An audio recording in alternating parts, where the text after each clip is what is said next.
Class है 6, विषय है संस्कृत और पाठ संख्या है अष्टम है पाठ है। अष्टम है पाठ का नाम है सूक्ति स्तबक है। सूक्ति स्तबक है यानी फूलों का गुच्छा, फूलों का गुच्छा, उसका है गृह कार्य। इससे पहले हमने सप्तम पाठ है 7वें पाठ का अध्ययन किया और आज हम अष्टम पाठ है सूक्ति स्तबक है यानी फूलों का गुच्छा, उसका अध्ययन करते हैं। तो अध्ययन करने से पूर्व हम जो एक दो पाठ संख्या 1 2 3 4 5 6 7 तक का अध्ययन कर लिया, तो उसको हम आसानी से पहले धीरे धीरे एक एक वीडियो देख करके हम याद कर सकते हैं और याद करके हम अपनी पाठ्य पुस्तक है उसकी सहायता से और जो बचा हुआ गृह कार्य है उसको भी कर सकते हैं। और गृह कार्य याद करके हम कक्षा में अपने आप को सुदृढ़, मजबूत या फिर अग्रणी बना सकते हैं। पहला प्रश्न है, पहले प्रश्न से पहले हम पाठ का सार है, अनुवाद है, उसको सुनते हैं। उसके बाद में यानी सूक्ति स्तबक है, सूक्तियों का गुच्छा कह दो चाहे फूलों का समूह कह दो, फूलों का गुच्छा। तो प्रस्तुत पाठ में संस्कृत की कुछ श्रेष्ठ सूक्तियों का संकलन हुआ है। सूक्ति का अर्थ है अच्छा वचन। तो कम शब्दों में जीवन के मूल्यवान आदर्शों को सुंदरता से व्यक्त करने के लिए संस्कृत साहित्य में हजारों सूक्तियां प्रसिद्ध है। इस पाठ में 5 महत्वपूर्ण सूक्तियों से युक्त प्रेरणास्पद श्लोक दिए गए हैं।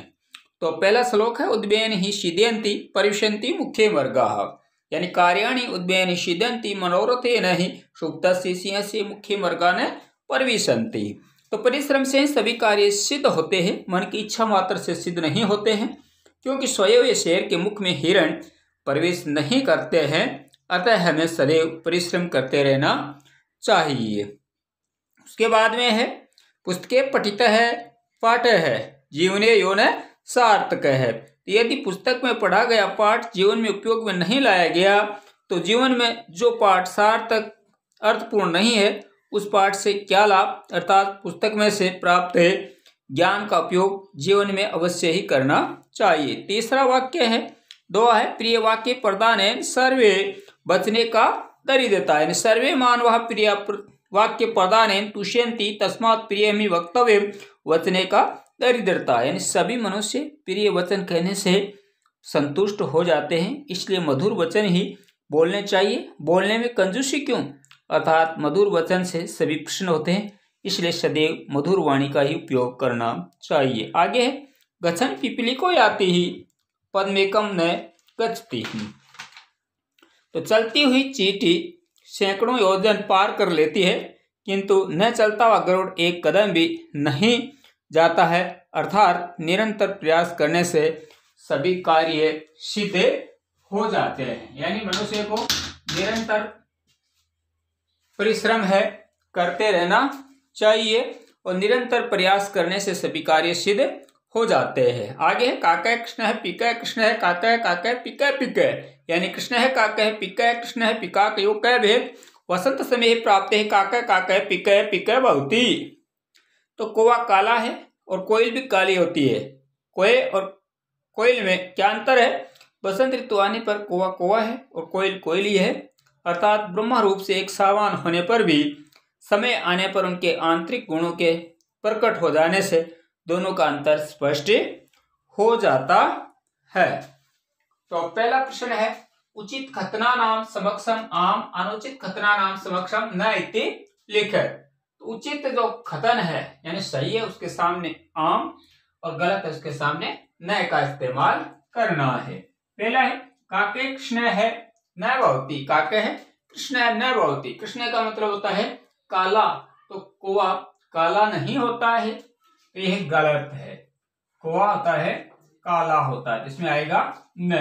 दूसरा है अस्माभि प्रियम वक्तव्यम, अस्माभि यानी हमारे द्वारा प्रिय बोलना चाहिए। तो हमारे द्वारा प्रिय बोलना चाहिए आम, हाँ हमेशा प्रिय बोलना चाहिए। आगे है वसंत समय पीक काकियो भेद बहुती, बसंत के समय पिक काकियो यानी कोयल और कोए में भेद होता है, बसंत आने पर पता चलता है, तो इसका आ जाएगा आम। आगे है वेंते पशु अस्ति, वेंते गरुड़, गरुड़ पशु होता है नहीं, गरुड़ पशु नहीं होता। आगे है अड़े वचने दरिद्रता न कर्तव्य, वचने है दरिद्रता न कर्तव्य, और इसमें हो जाएगा यानी वचन करने से या बोलने से कोई भी दरिद्र नहीं होता है, इसका आ जाएगा आम। इसके बाद में दूसरा प्रश्न है, और मंजूषात समानार्थक पदानि चित्वा लिखत, यानी मंजूषा में दिए गए समानार्थक पद है उनको हमें चुन करके लिखना है। तो मंजूषा दी हुई हो, उसके बाद में नीचे प्रश्न दिए गए हो, तो मंजूषा में से हम एक एक मिलान करके उत्तर कर सकते हैं। तो वचने होता है वचन, और वचन को हम बोल देंगे खतने, खतने। तो हमने ये उत्तर ले लिया, तो इसको हम काट देंगे। आगे बढ़ता है वेनते होता है गरुड़, तो इसमें से गरुड़ जो लिखा है वो इसके सामने आ जाएगा, और ये शब्द है समानार्थक शब्द बनते जाएंगे। पुस्तक होती है कोई, ग्रंथ तो पुस्तकें है और हो जाएगा ग्रंथे है, पुस्तकें और हो जाएगा ग्रंथे। इससे आगे आ जाएगा उद्मेन यानी होता है परिश्रम, और इसमें से परिश्रम ये लिखा है, और लिखा है परिसर में।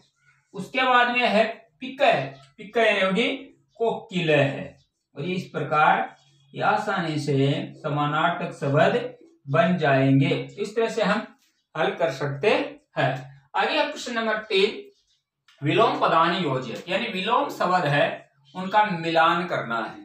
तो विलोम शब्द है या तो एक दूसरे का विपरीत हो जाता है, या उसके आगे कुछ लगाने से विलोम शब्द बन जाता है एक दूसरे का विपरीत। सार्थक इसमें से आगस्ती, सवेत, सुप्तस्य, उक्तम या निरर्थक। तो सार्थक होता है उसका विलोम शब्द हो जाएगा निरर्थक। उसके बाद में है कृष्ण यानी काला, तो काला का उल्टा होगा सफेद, और कृष्ण है सवेत है। उसके आगे है अनुक्तम, और इसका हो जाएगा उक्तम। आगे है गच्छति यानी जाना है, तो यहां हो जाएगा आगच्छति, आना। जागृत है, तो यहां हो जाएगा सुप्त से, सोया हुआ। आगे है प्रश्न नंबर 4, प्रश्न नाम उत्तराणी लिखे। सर्वे जंतु है केन तुष्यन्ति, सर्वे जंतु है केन तुष्यन्ति, तो सर्वे जंतु है प्रिय वाक्य प्रदानेन तुष्यन्ति। पिक काक्यो भेद है कदा भवति, पिक काक्यो भेद, तो पिक काक्यो भेद है वसंत समय है भवति। गय में है कै गच्छन योजना नाम सत्यानपि जाति ही, और इसका हो जाएगा पिपली का है गच्छन योजना नाम सत्यानपि ही याति। गय है अस्माभिः किम वक्तव्यम, तस्माभिः प्रिय वक्तव्यम, यानी प्रियम वक्तव्यम, हमें प्रिय बोलना चाहिए। आगे है अन्य महत्वपूर्णों में प्रश्न है कि एक पदेन प्रश्नानाम उत्तर कार्याणि केन सिद्ध्यन्ति, तो कार्याणि ही उद्मेन सिद्ध्यन्ति, सर्वदा कीदृशं वक्तव्यं, सर्वदा प्रियं वक्तव्यं, कस्मिन् दरिद्रता न करणीयः, और इसमें आ जाएगा वचने दरिद्रता न करणीयः। फिर है गए पिक काक्यो भेद कदा दर्श्यते है, तो पिक काक्यो भेद है वसंत है, समय है दर्श्यते है। अड़े है अगच्छन कै पद्मेकम न गच्छते ही, और वेन्ते यानी अगच्छन वेन्ते पद्मेकम न गच्छते ही। पूर्ण वाक्य उत्तरत है कस्य मुख्य मार्गान् परिविशन्ति, तो सुप्त से मुख्य मार्गान् परिविशन्ति। कार्याणि केन सिद्ध्यन्ति, कार्याणि मनोरथेन सिद्ध्यन्ति। पुस्तके पठितः पाठ कुत्र साधनीय, पुस्तके पठित पाठ जीवन में साधनीय है। प्रिय वाक्य प्रदानेन के तुष्यन्ति, और प्रिय वाक्य प्रदानेन सर्वे मानवाः तुष्यन्ति। तो इस तरह से ये जो अष्टमय पाठ है यानी सूक्ति स्तबक है, फूलों का समूह है या सूक्तियों का गुच्छा, उसका हम गृह कार्य आसानी से कर सकते हैं।